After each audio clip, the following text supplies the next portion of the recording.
maybe it's a good place for us to go to a poem of yours. Let's go to the long poem, maybe the Okay. narrative poem. A is for Al Arab, so we can maybe give people a sense of who have not read your work, the kinds of worlds that collide and come together.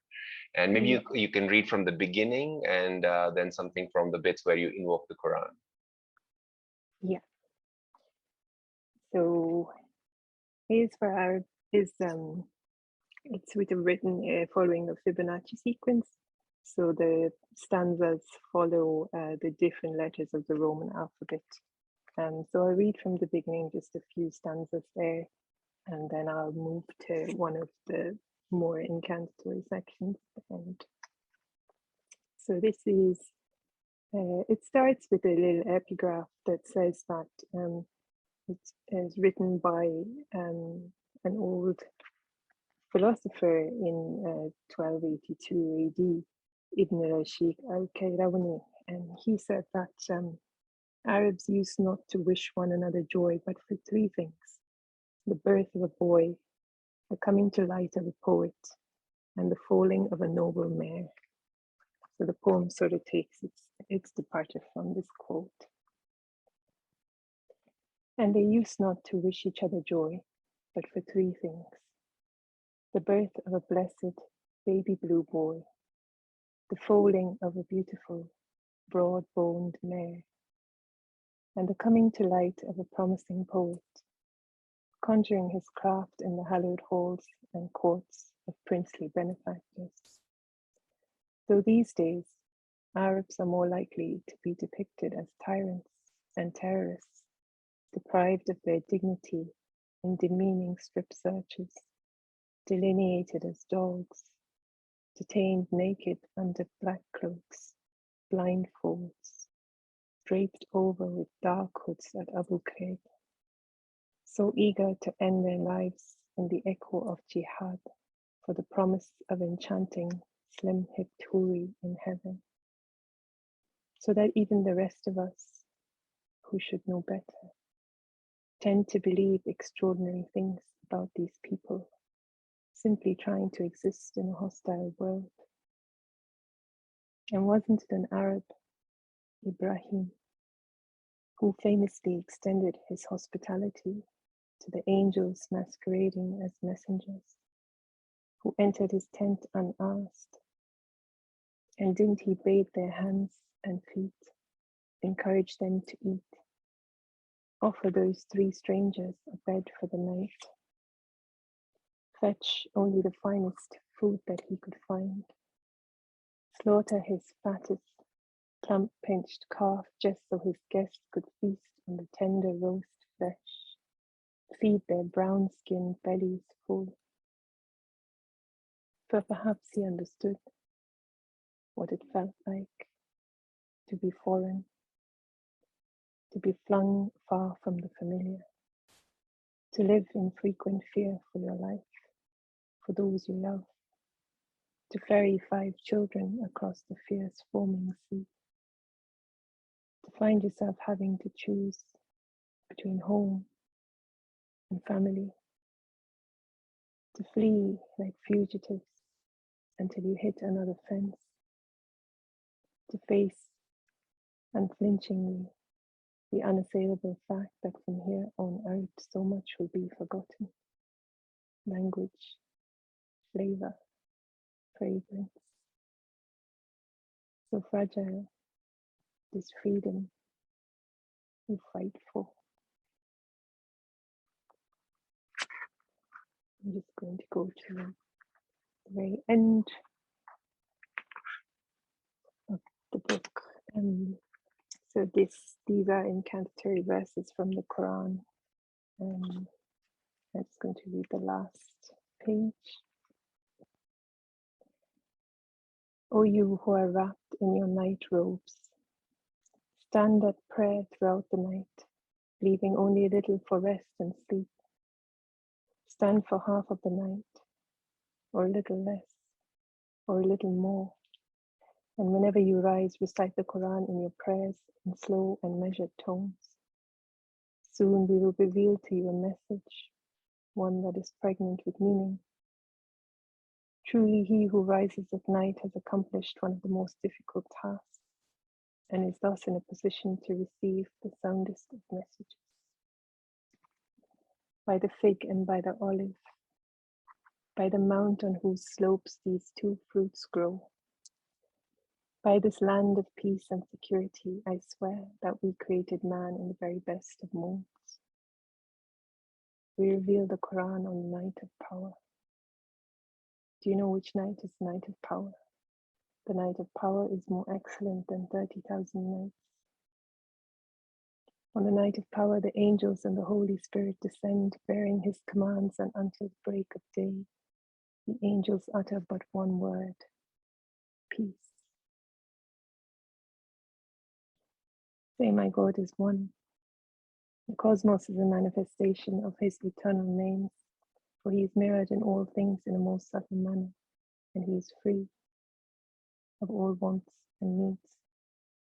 He does not beget or produce anything, and there is nothing in the whole of the cosmos that can be likened to him. Say, I seek refuge with the Lord, nurturer and sustainer of the dawn, from the evil of the wicked when they spread their poison, from the evil of those who practice the black arts, casting spells and blowing on knots, and from the evil of the envious ones, and from their envy. Say, I seek refuge with the Lord, nurturer and sustainer of mankind, king and master of mankind, God of mankind, God besides whom there is no other God, is living, the guardian of all beings. For God is one, there is no God but he.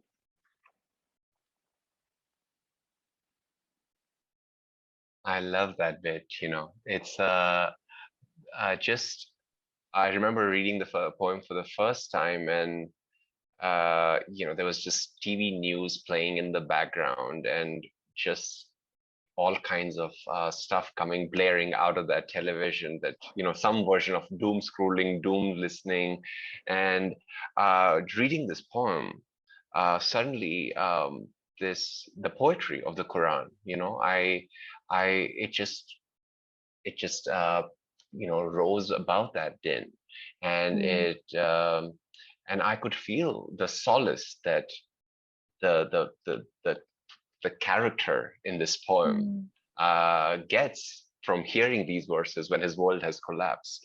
So that was really, really powerful, and a way of maybe receiving the text and this tradition that is not very maybe common, at least for us living in particular kind of societies that we might be living in. I and I think it's true for maybe your entire book, that it maybe without actually taking away from the reverence of these traditions, it makes us still listen to makes us receive them and work with them as poetry. That they are words to be that you have to give yourself to them, and find your meaning, and it's not fixed. It's something that you have to kind of grapple with. So I wanted to kind of think with you about this, that it's these you're doing this kind of work, and you're writing in English. You have a difficult relationship with the language, as you said, and I'm curious, like, now that you have made, for example, you've been living in Ireland for the last few years, and why this why did you go to a place like Ireland to kind of deepen your practice, or to get into poetry in the way that you did?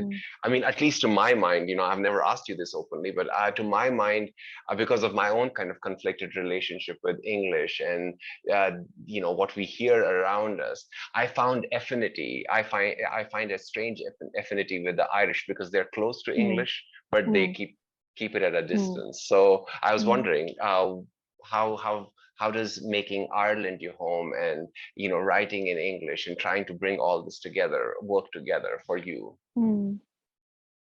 Yeah, I think you're right about the affinity in terms of the colonial past and the colonial legacy and the relationship with a language that was inherited, but also keeping alive the language that was your own, you know. So there is a very vibrant kind of Irish language literary scene here, and especially in poetry, which for me is essentially an oral tradition, you know, and is very much so over here and in India as well, that the first poems would have been spoken, not written. So I think it's only recently that, you know, the written form of poetry has been gaining prominence. Otherwise, it was always handed down orally, which for me is really important, because when writing a poem, the resonances, the way words sound, the way the breath kind of works with the words is so important to the poem, that I wanted to sort of work with a tradition that had elements of that and that understood that it was still at its core, you know. So Scottish and Irish and Welsh languages would still have that very much at the core, and also the fact that their sort of mythology and folklore seem to be really I think cognate with Indian mythology and folklore, in terms of having a multitude of gods and deities that would be presiding over different things, and being very connected to the seasons, for example, to the wheel of the year, to the cycles, you know, sort of having those festivals and feasts that would celebrate, you know, certain natural occurrences. So things like that really drew me to Ireland. Also, I've spent many years in countries where English is not spoken, you know, it's not maybe a dominant language. And I found that my vocabulary in English had sort of narrowed in a way, you know, because I was only using certain conversational words every day, so I didn't really need to exercise the other part of my lexicon. So I wanted to also be in a place where maybe I would be able to hear that music more, you know, within people who are speaking in English but using maybe different vocabulary that I wasn't quite used to anymore. So it was a conscious choice also to come to this part of the world where, you know, I think the breadth of the language is sort of maybe a bit wider than it would have been in other countries that I could have gone to. I wonder, because in some ways, kind of looking around, traveling to different places, as people who don't have one language, who are basically fundamentally borrowing from multiple languages, this kind of traveling is almost seems essential to our survival, to kind of build that language that can express what we want to express, and can be true to the different traditions and lived experiences that we come from. But somebody else from outside can see it just as us as just as shopping, going to different parts of the aisle and just picking up languages as we like, oh, I'm going to borrow this from Ireland, and I'm going to actually take this from Middle East, and I'm going to take that from the United States, and I'm going to pick that up from Kashmir, and just like, mixing it up and in some kind of pastiche. So I wonder if you ever worry about this sort of borrowing, and in some ways we open ourselves to the accusation of basically cultural appropriation just because we don't feel at ease in one place. Does that give us the liberty to kind of go around cherry picking things? I wonder, and especially your work, right? Like you have that cento where you're just borrowing lines from everywhere. So help us think about that. What do you think of this borrowing cultural appropriation thing? I think it's very interesting because we have a tendency to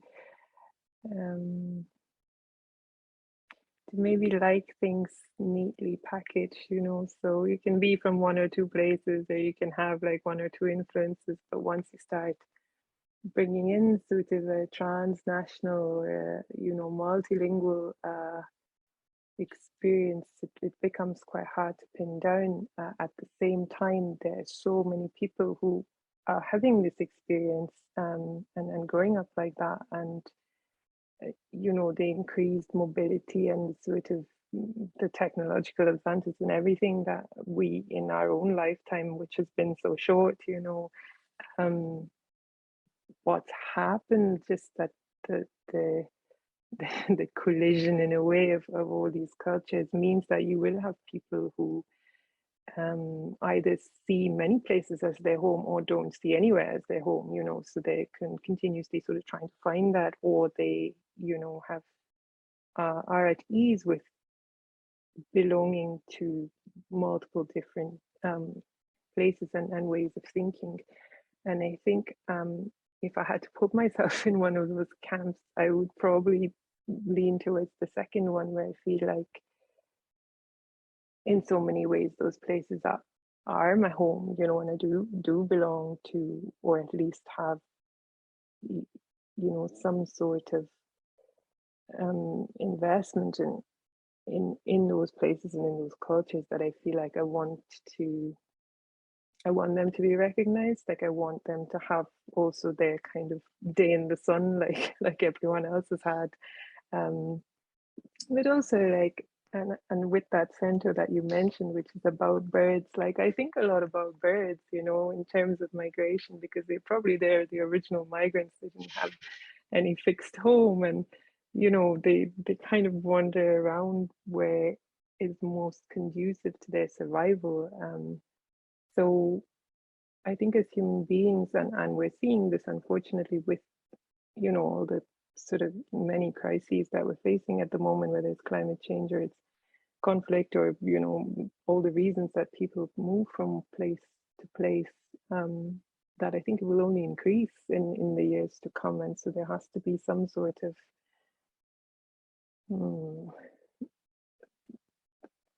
way or sort of place in which people can express themselves and bring together those experiences and find a way to, you know, accommodate them, I suppose, because otherwise we're not welcoming, I think, to people who are maybe, you know, don't have such a tidy story.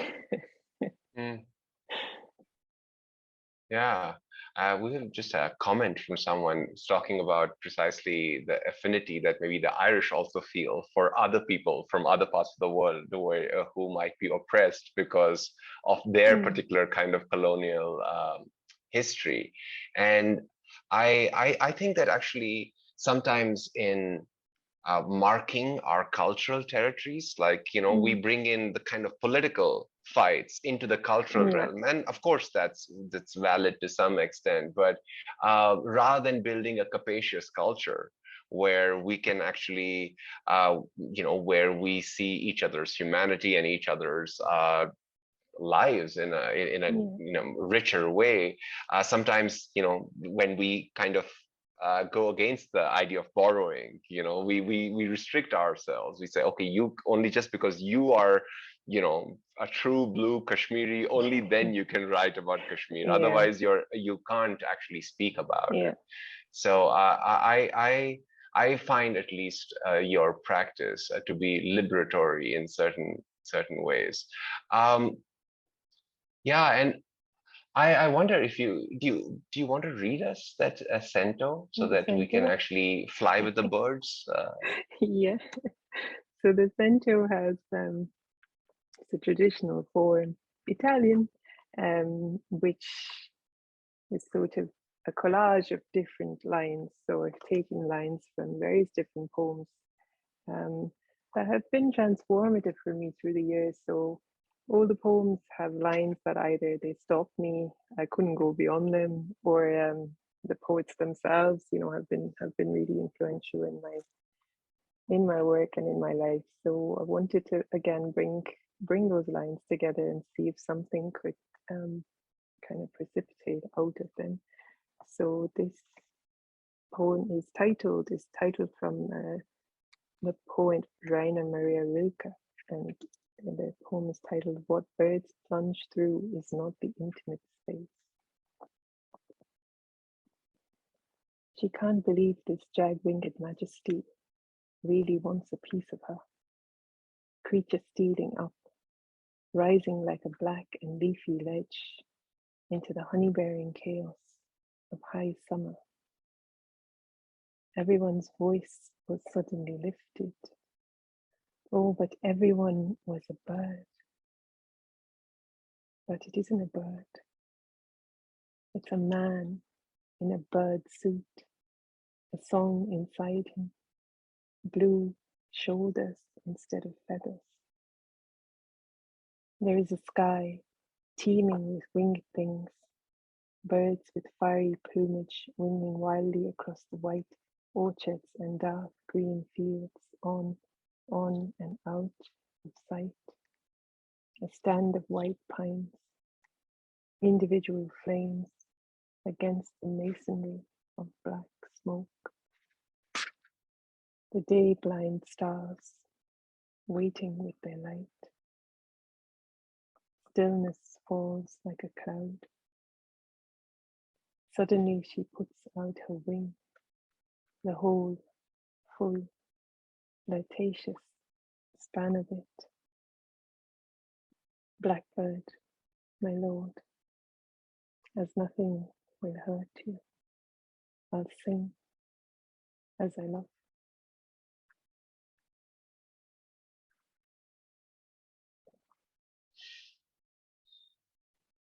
I know I'm circling back to something that you said earlier, so let me know if I'm flogging a dead horse, but you know, that's just my go-to thing.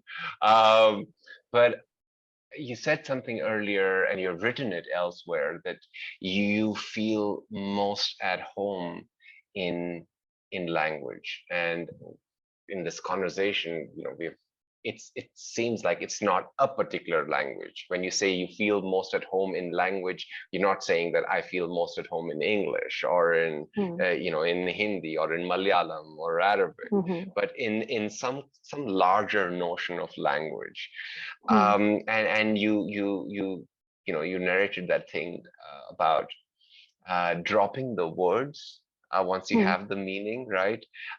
So can you parse that a little bit more for us? Because I feel that there's something incredible in this poetry, which is deeply rooted in different, let's say, cultures, but actually in most of the poems, except maybe one, which is the Retiro Park one, which is set in Madrid, we have no sense of place. The entire sense of place and is coming from just this all these languages coming together in this one, some larger notion of language. So can you parse that, what that feeling at home in language means for you a little bit more for us?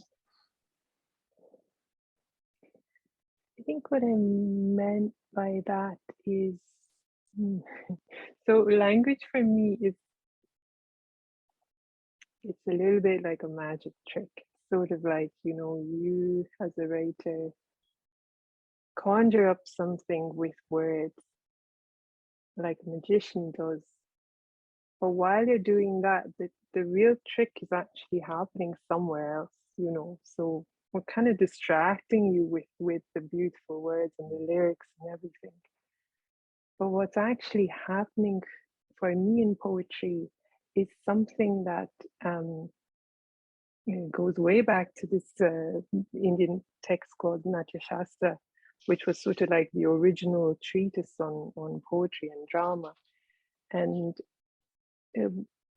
what the author Bharata said in that text is that you, as an artist, the function of poetry or theater or any kind of art is not to entertain people. It's to bring the audience to the same state that you were in when you created the work. So you have this sort of transcendental experience where for that one moment, you are actually inside the poem or the painting or the play or whatever it is, you know. You are of the same heart. That is the word in Sanskrit, Sahiride, or of the same heart. And that's sort of where I want to go with the poem is, you know, like Zhuangzi, like let the words fall away, let the language fall away. And then we're in this space together. And in that space, something kind of miraculous can happen if we let it, you know, if we're open to it in that moment. But to get us there, we need some kind of vehicle in a way. And for me, language is that vehicle. So I can kind of take you there through language, but it isn't the actual thing. So that's sort of, I think, what I meant by feeling at home is that I feel comfortable using it to go somewhere, but it's not the actual, it's not actual destination. Yeah, and in this context, I guess there's a purpose to asking that question, which is that so many poems, including the one that you just, parts of which you just read, which is A for Al-Arab, it's about the failure of language. Language breaks down, right?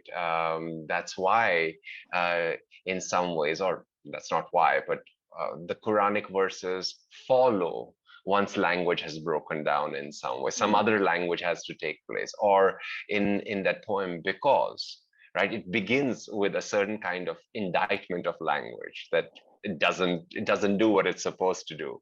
So maybe you could read us that poem and then maybe talk about a little bit about like this failure of language. It's strange for a poet to obsess about the failure of language, or is it not? Then I'll read Because, and then you can see. So this is a poem about an encounter with a horse.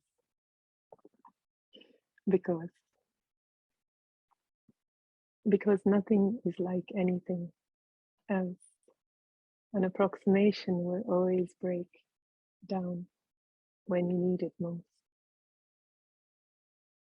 Because nothing is as soft as a horse's muzzle at the curve, above quiet punctuations of hair, thin pointed teeth guarding tenderness. Because I had just been that morning at my college graduation, looking gorgeous in that dress, where the speaker urged, I hope you will be vulnerable with each other, that you will be open to giving and receiving vulnerability. Because he touched me without asking, saying you are like nothing I have ever seen before. Like how I'm touching this horse, feeling it's like nothing else before. Us, two silken manes, two hurt mouths. I am so gentle with you, between my hands, but tell me, strike my face, pull away. Do you not want me to? Blow slow into the open black tunnel of flared nostril, wet, dark, animal breathing back. That's how they kiss. A passing stable hand spoke in my direction, and I believed him. I believed, not because it was true, but because I wanted to.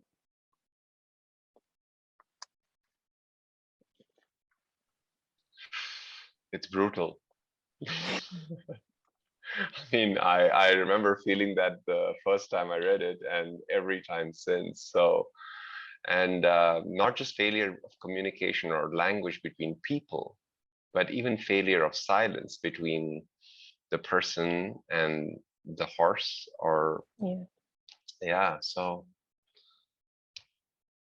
a poet who says that language fails, how do you square that circle? I think this is the paradox for me of being a writer or someone who works with language is that it can only go so far, you know. And I think, and especially during lockdown, I think what happened for me was um, that the edges of language, the places where it starts to rupture, where it starts to break down, became really apparent to me precisely because there was so much communication. You know, there were so many words because that was the only way that you could communicate with people, whether it was over the phone or, you know, on Zoom or in emails or messages or WhatsApps or whatever. There was so much noise and there was so much language that it started to mean nothing to me. Like the words kind of didn't hold any more meaning because there was so much of it. And I started becoming really interested in kind of pre-verbal communication. So before we invented language or invented ways of communication, how did we actually make ourselves understood to each other? And I went back to animals because in some ways they were the closest thing to me to be able to remind myself of what that experience must have been like, you know, when you are trying to communicate something without a common language. Because even when you have a common language, there is so much misunderstanding and kind of difference of meaning that exists. But because when I say apple, you have a certain image in your head, I have a certain image in my head, and we think those images, you know, are sort of similar to each other, we feel like we can communicate. But I wanted to see what would happen if I took those languages and sort of went further away. So if I try and communicate with my cat, for example, or with a horse, what inside you do you have to employ to be able to feel like you're understood? Or is that even possible, you know, or is it just kind of an illusion that as human beings we like to create, where we're like, oh no, they understood what I meant, you know, and maybe they don't at all, and they're just functioning on some kind of instinct, some kind of feeling. So I started working on a set of poems that are more to do with rhythm and pace and breathing than actual meaning. So the words themselves have to kind of carry the poem devoid of meaning, you know. So if you didn't understand that language at all, could you still experience the poem? And it's been very interesting, and I don't know if it will be successful, but it's definitely been an interesting exercise. Is that why form is so important to you? Like that, that, you know, all of your poems, they, or most of them actually, rather than being free verse, you Yeah, basically give yourself certain kind of stringent criteria. yeah, yeah, yeah. And they are usually kind of syllabic or metered, or there is some sort of there is a kind of rhythmic constraint to them usually. And it is for me to kind of understand, because when I look at old poems, especially old epics, whether they're Greek or, you know, Indian or whoever is written in whichever culture, they are, I think, without exception, they all adhere to an extremely strict kind of, you know, forms and traditions that were inherited. And I'm I'm hesitant to think that that is just because it was the way that things were written at the time. You know, I think there is a deeper sort of um, purpose for that. And certainly when I would have learned shlokas, for example, like certain chants in Sanskrit, there is a very specific kind of rhythm to them, and you learn it in that rhythm, and so you retain it because of that kind of onomatopoeic or whatever it is. You know, it somehow it goes beyond your memory, and it kind of sits in you somewhere else. And I think that people have this experience with lullabies, maybe that somebody sang to them when they were children, or something that they heard and then they forgot about. But many years later, if you hear the melody again or something, the words come back. So the memory of it lives somewhere other than your long-term accessible memory. It lives like somewhere inside you, and I wanted to see if I could tease that out somehow. You know, what is that? Where does that live? And what's it doing for us, really? The sounds in themselves, not just the words, but the actual sounds that vibrate when you say something. Mm. Yeah, that sounds like that attempt almost sounds like bringing language closer to music rather than to language as we generally understand it, right? It's not a cerebral process anymore. It's about being consumed by Yeah, a certain kind of abstract music. yeah, yeah. And I think for me, poetry is, of all the sort of written practices, probably closest to music than to any other form of writing, just because I feel like the sounds themselves have the power, you know, other than the meaning. And that's very much the case with songs as well, as it gets you emotionally before you actually listen to the words. And maybe you hear a song which is not even in a language that you understand, like this Portuguese song that I heard years ago, and I couldn't forget. It was haunting, you know, I couldn't forget it, even though I didn't understand intellectually. I could kind of feel the emotion of it, you know, and that was sort of all that I needed, I think, from it. So yeah, it's an interesting. Yeah, I mean, maybe I'm too cerebral, or just I am um, I struggle though, especially because I want to raise the stakes a little bit, because for you, your pacifism is something really important, right? Like you're often described as poet pacifist, right? And as somebody who comes from a conflict zone,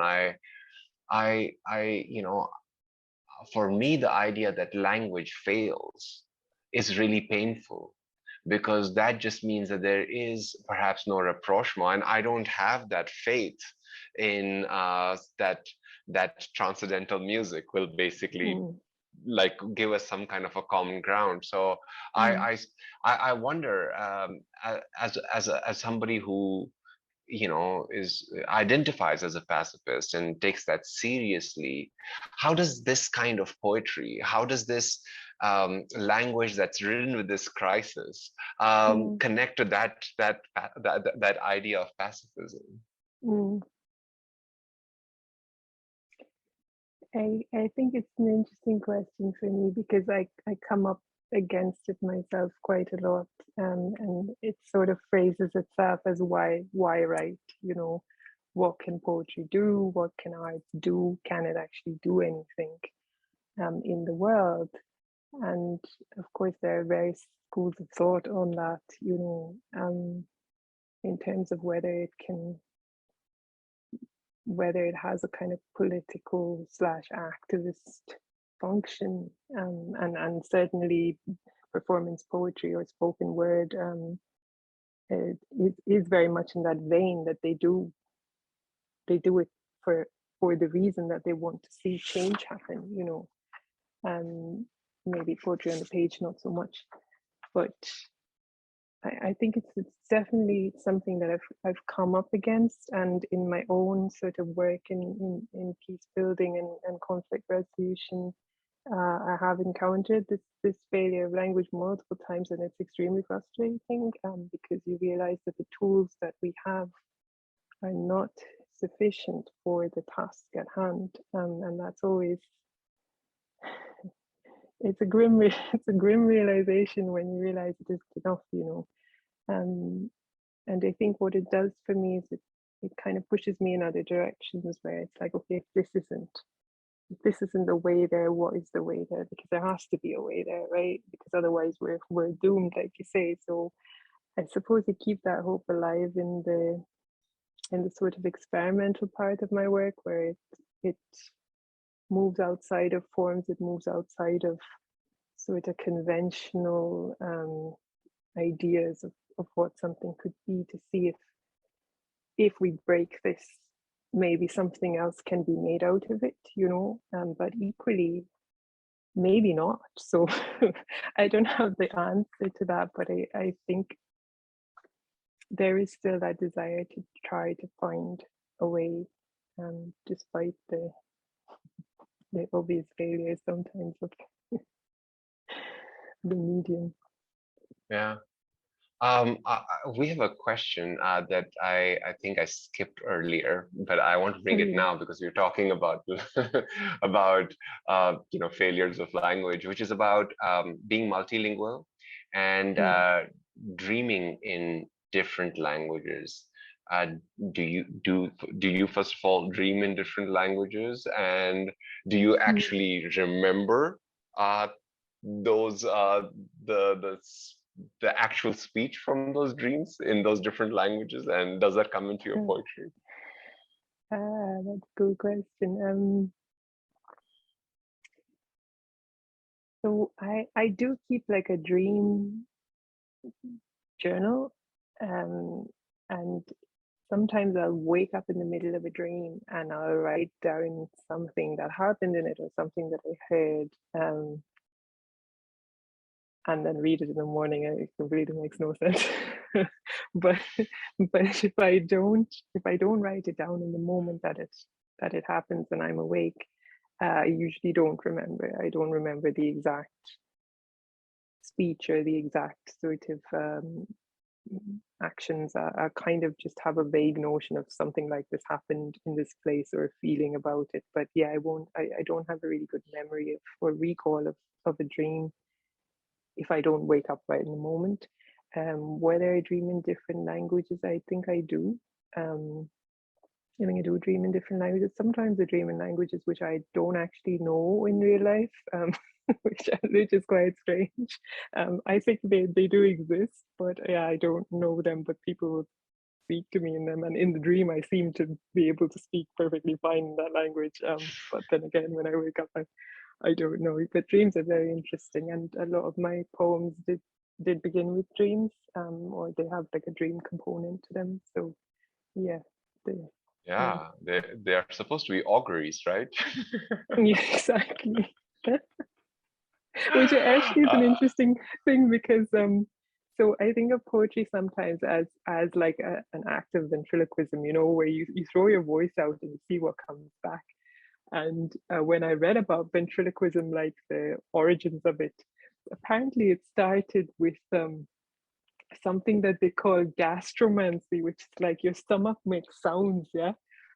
And people would interpret those sounds as sort of like, people from the afterlife trying to say something to you. So they would have people who would kind of make sense of whatever sounds someone's stomach was making, and then say, oh, this is what your uncle or whoever it was trying to say. It's a really interesting kind of it sounds from the stomach. That's like the etymology of it. So there are auguries everywhere.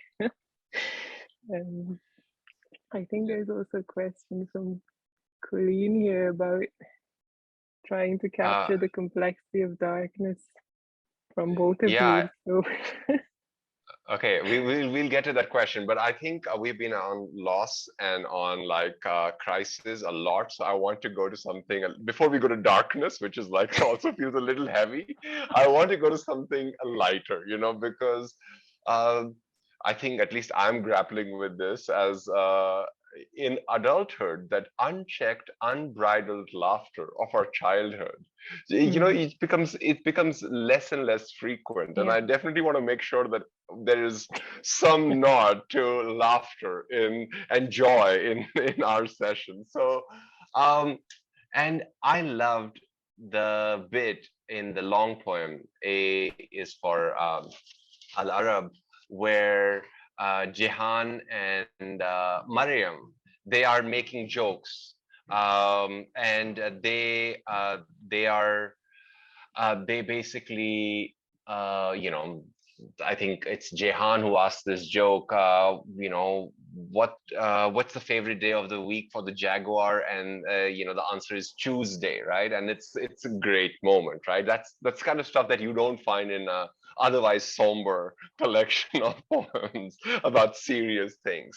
But I want to ask you about the thing that gives me a lot of joy in your poetry, which is horses. In your poem titled Self Portrait, you have Mm-hmm. the wolf as a Mm-hmm. reflective animal, but after having known you for 2 decades, the real reflective animal that's everywhere in your life and your poetry, I know, is the horse. So what do you see in the horse, right? Like, why is it everywhere? And yeah.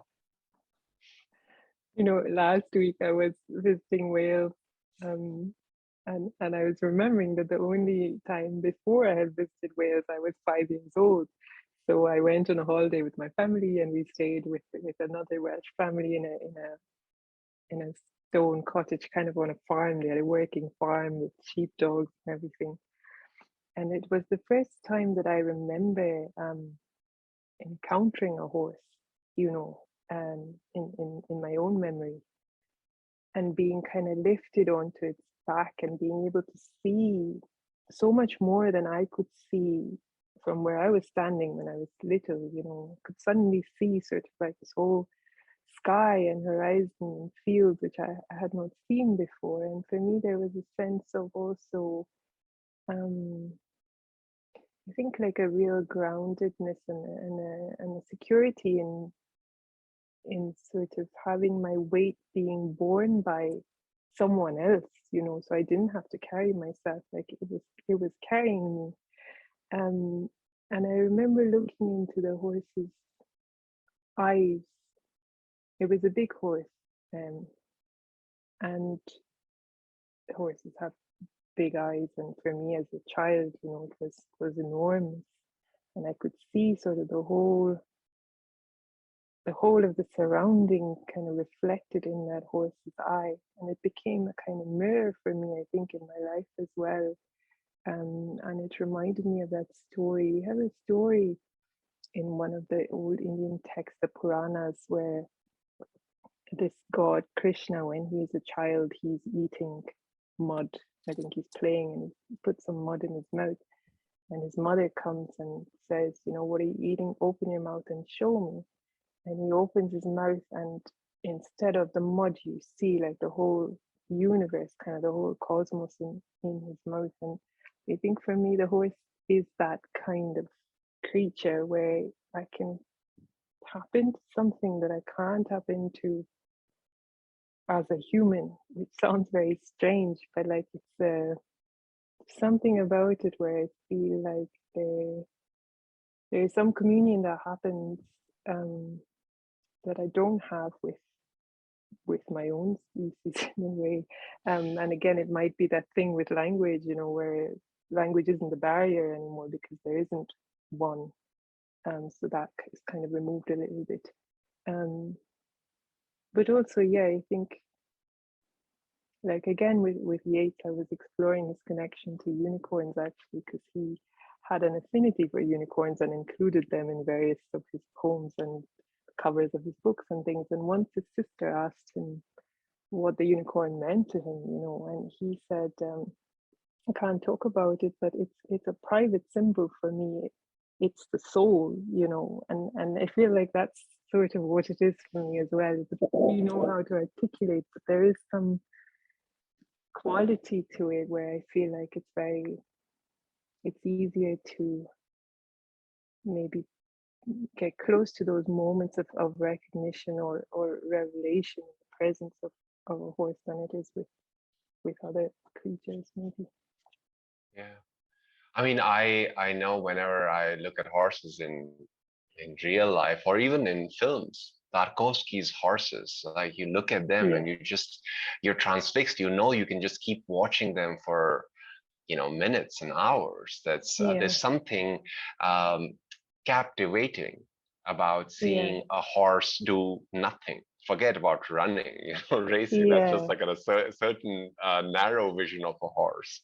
yeah. Um, And also with that, I think that the fact that it's such a large animal and it's not a predator is really interesting to me, because usually an animal of that size and strength, it would be a predator, but it's actually not. And in some cases, it would be prey. So yeah, that's very interesting to me as well, that there isn't that instinct that they have to kill other animals. yeah. Uh, Wendy Doniger, the Indologist and the great scholar of Indo-European myths, she calls the horse a mythological animal. And Yes, you have a poem about true. the myth of horses, which brings everything together, like different kind of references, True. different languages, different cultures. So maybe we can actually close today's conversation and or open up to other questions if people have after you read this poem. It sounds good.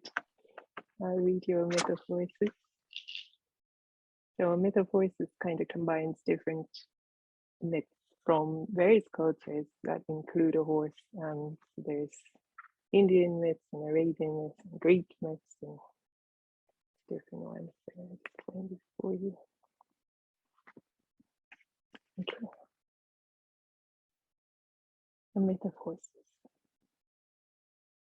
Say a horse is a myth, as big a myth as the bigness of a foot, or the tooth of a saber-toothed tiger, like a lion, belliform, social, carnivore, like a lie, extending so far as bone from a cornered mouth, long in the fang, even when closed.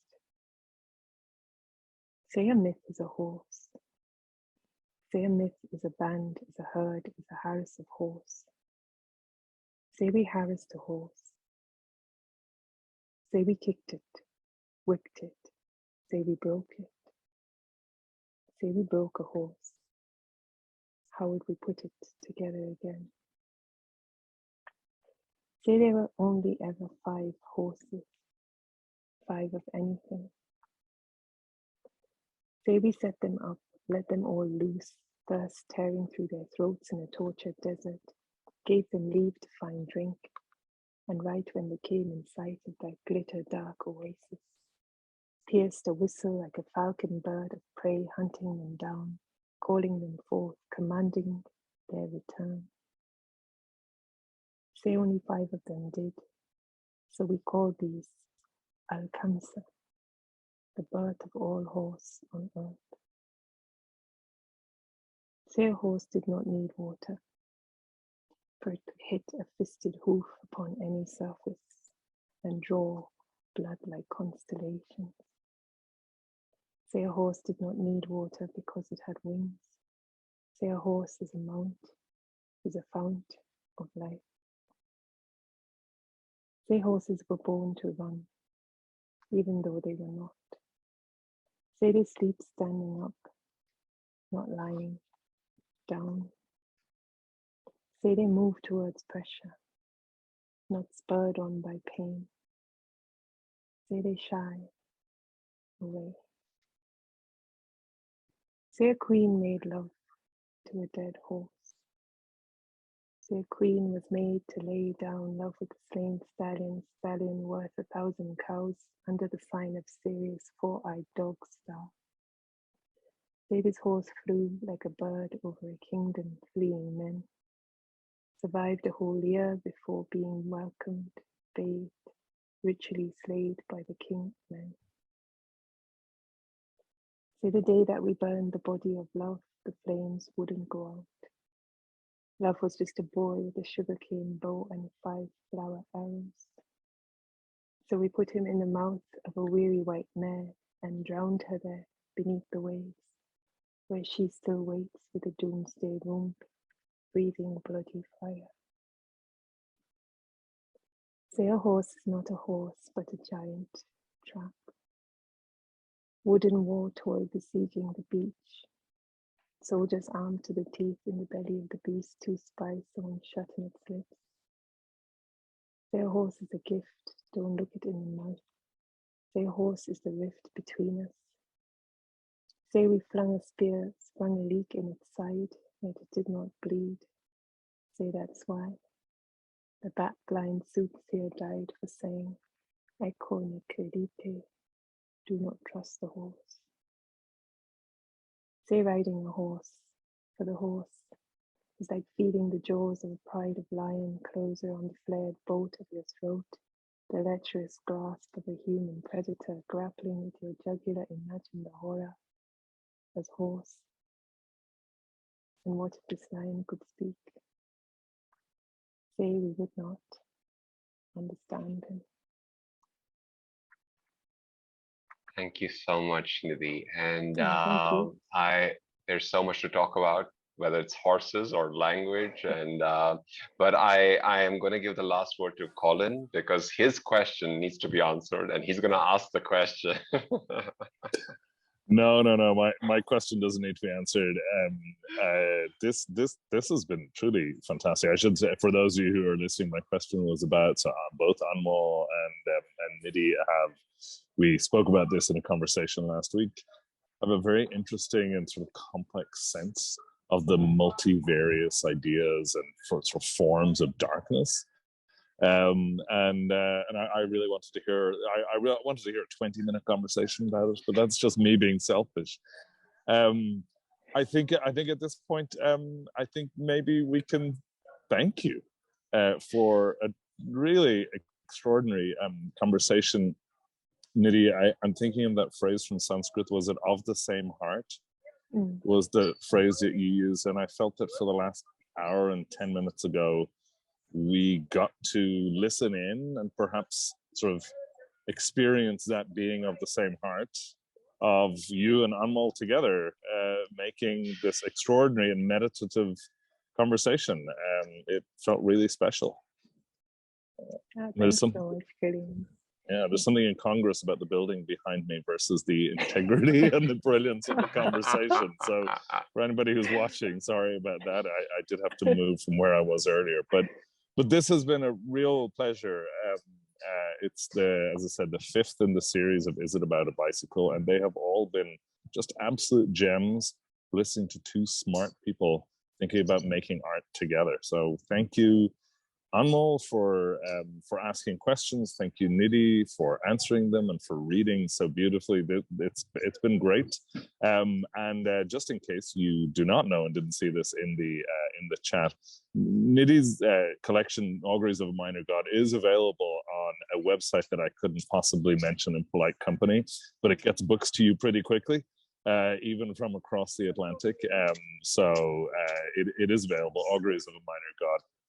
Nidhi, Anmol, thank you very much. And a quick thank you to somebody who's behind the scenes here, who is Mary Turcott, and also to Miranda Driscoll for putting this together and for bringing us all together on what is here on the East Coast of the US, a sunny, beautiful Sunday afternoon.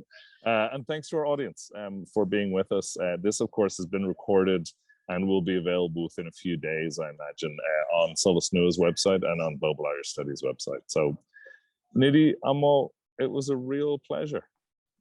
Thank you so much. Thank you so much. Thank you so much for having us, and thanks everyone for coming and listening in. Yeah, thanks. Have a great rest of the afternoon, everybody who's here, and Mary, thanks for closing us out here. All right, have a good day. Okay.